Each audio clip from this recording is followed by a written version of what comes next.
story as of now.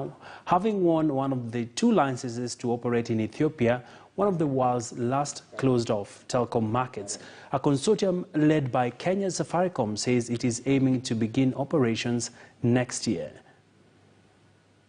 A consortium led by Kenyan telecoms operator Safaricom aims to start operations in Ethiopia next year, it said on Monday. That's after it won a license to operate in what is one of the world's last closed-off telecommunications markets. The consortium, which also includes South Africa's Vodacom and the UK's Vodafone, bid $850 million, Ethiopian government officials said on Saturday.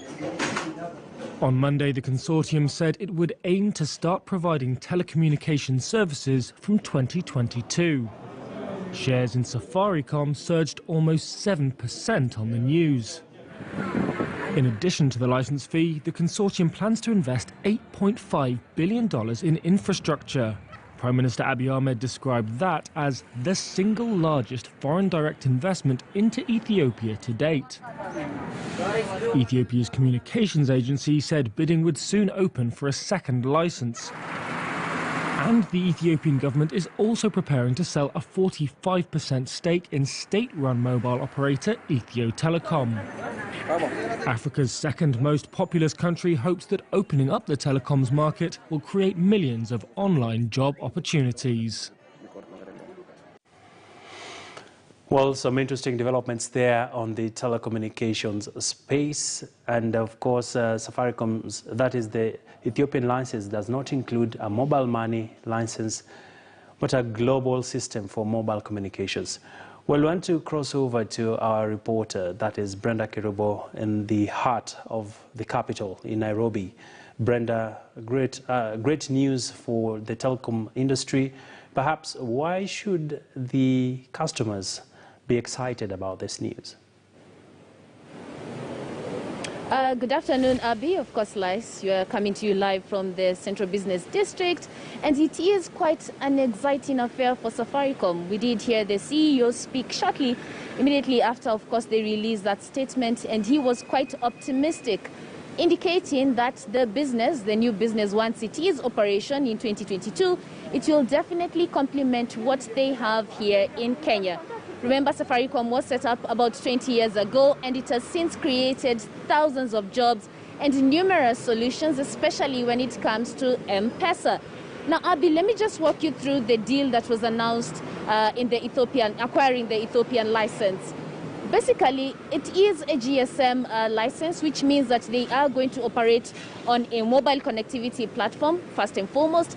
And then in a year's time, according to the Prime Minister, Abiy Ahmed, they will be able to get into the mobile money platform. Remember, this has been a key category when it comes to telecom operators around the world. Ethiopia is quite a lucrative market, Abiy. We're talking about 112 million people. I mean, that's almost double what we have here in Kenya, 52 million. So it is quite a lucrative market, a very exciting opportunity when it comes to Safaricom. And of course, they're saying we are targeting not only the mobile money, but also the certain channels that will be used in the platform. You're talking about connectivity in education, in government services, as well as the health sector, considering the pandemic.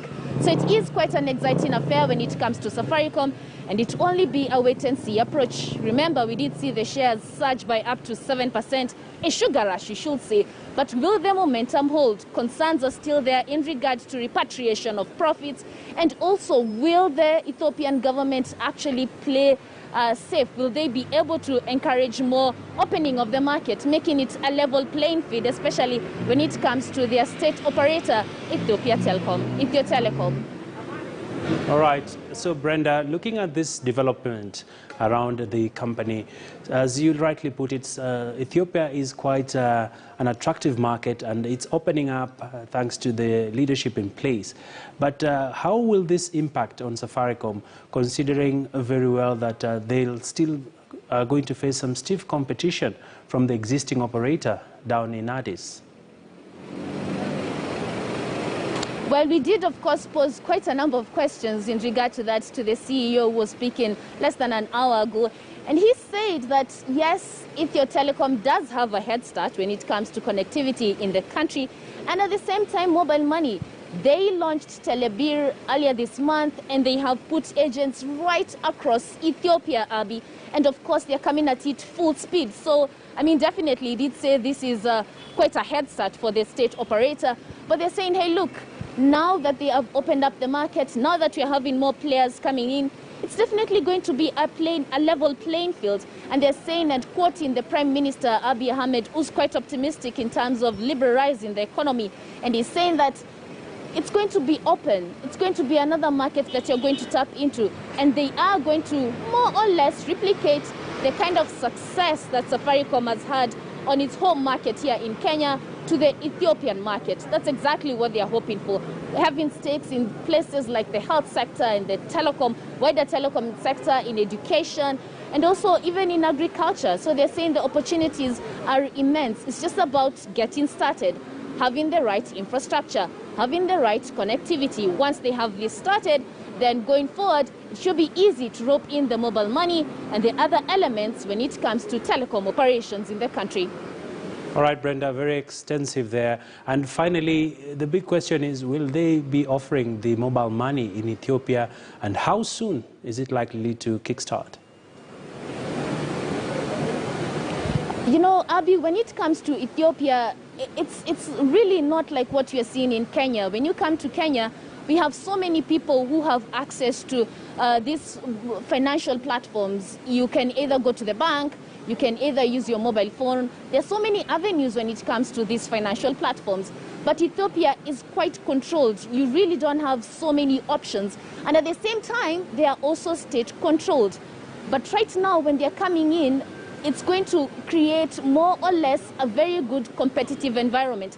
And how the Ethiopians are going to win is the fact that they will have better quality.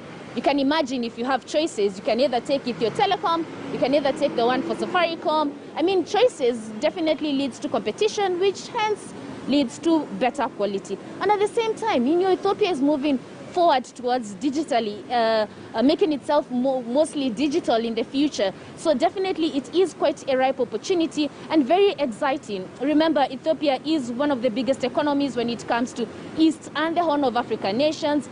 The GDP is almost that of Kenya, $95 billion or slightly higher. So it is quite a lucrative economy. Abi? Right, thank you so much, Brenda.